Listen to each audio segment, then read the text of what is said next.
My guest at this time is Gordon Chang. He is an expert on East Asian policy and is the author of Nuclear Showdown, North Korea Takes on the World, as well as the coming collapse of China. We want to get his reaction to a New York Times report stating that North Korea is actually still advancing both its nuclear and missile programs as previously planned, but now they're just staying quiet about it and giving the U.S. the impression that they are making good on their vow to denuclearize. So what is really happening, and what should President Trump be doing about it? We'll discuss it all here in the next few minutes. And Gordon, thanks so much for being with us. Thank you so much. Well, let me read a little bit here from the New York Times piece. It says, for 7 years, Kim Jong-un has pursued an in-your-face strategy for building his nuclear arsenal. Now he appears to be changing his approach.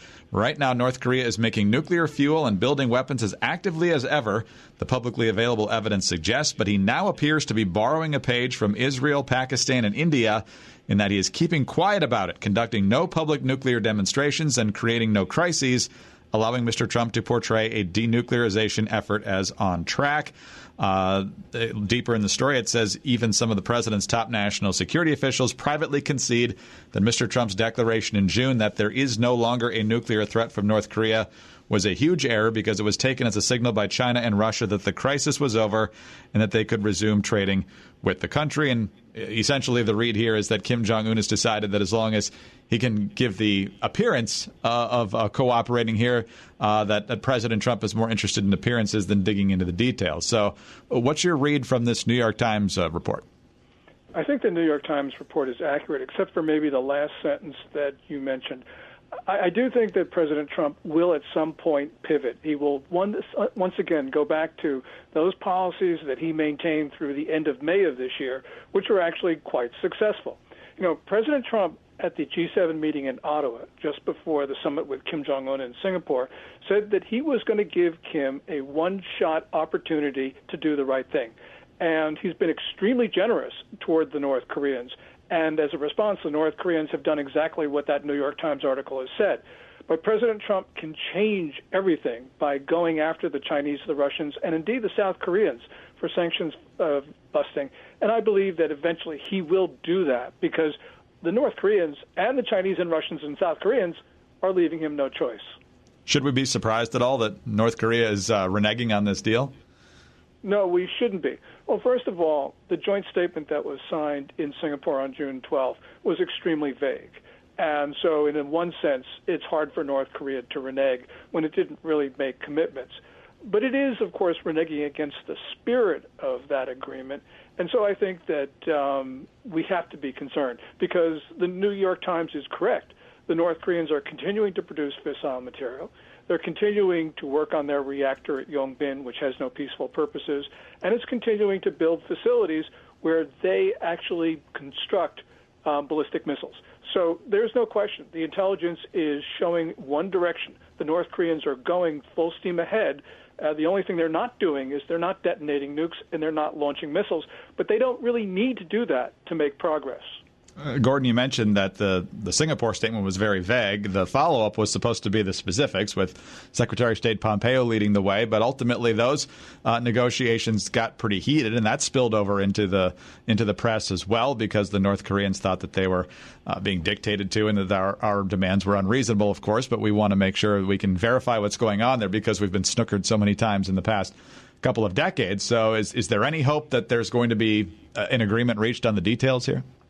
There can be an agreement, but it's not a question of Kim. It's really a question of how far President Trump is willing to go to use American power to disarm the North Koreans. I think that we've got the leverage to do so, even without the use of force. But President Trump has got to show some political will. So, for instance, he's got to go after Chinese banks that have continued to launder money for the North Koreans. He needs to call out the Chinese in public, specifically, more than he's done in the past. And we're going to have to see him put the hard word on Seoul and Moscow.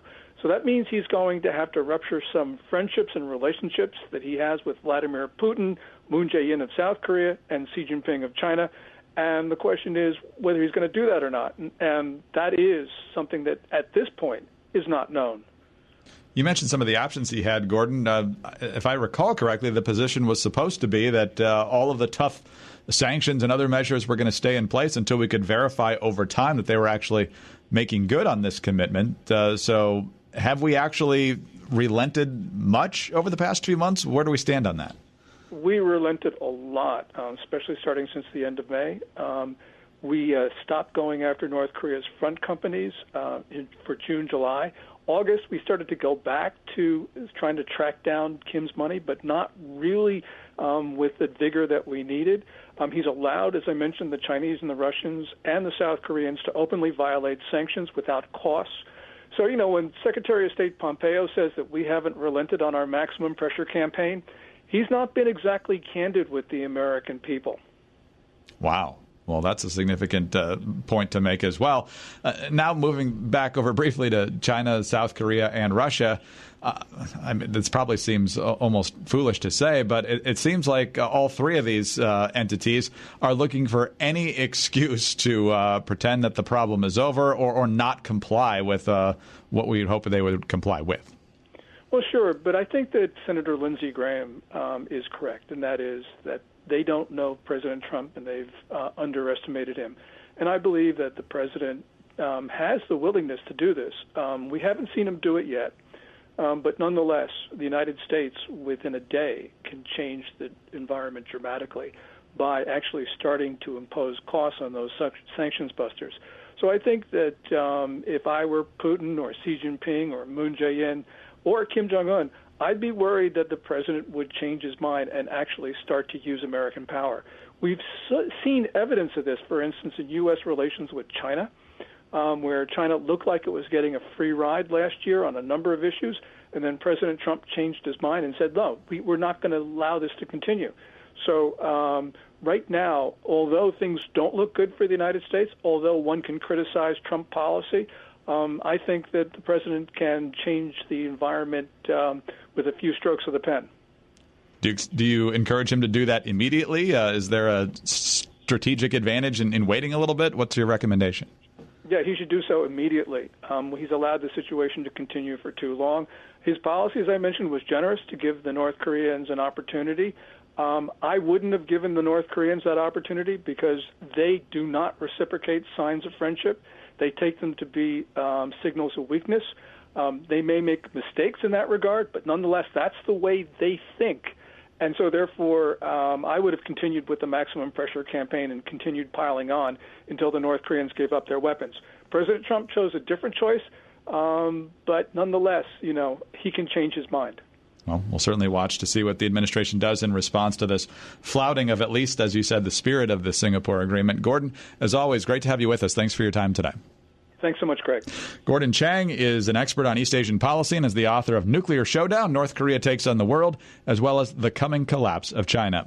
I'm Greg Columbus reporting for Radio America.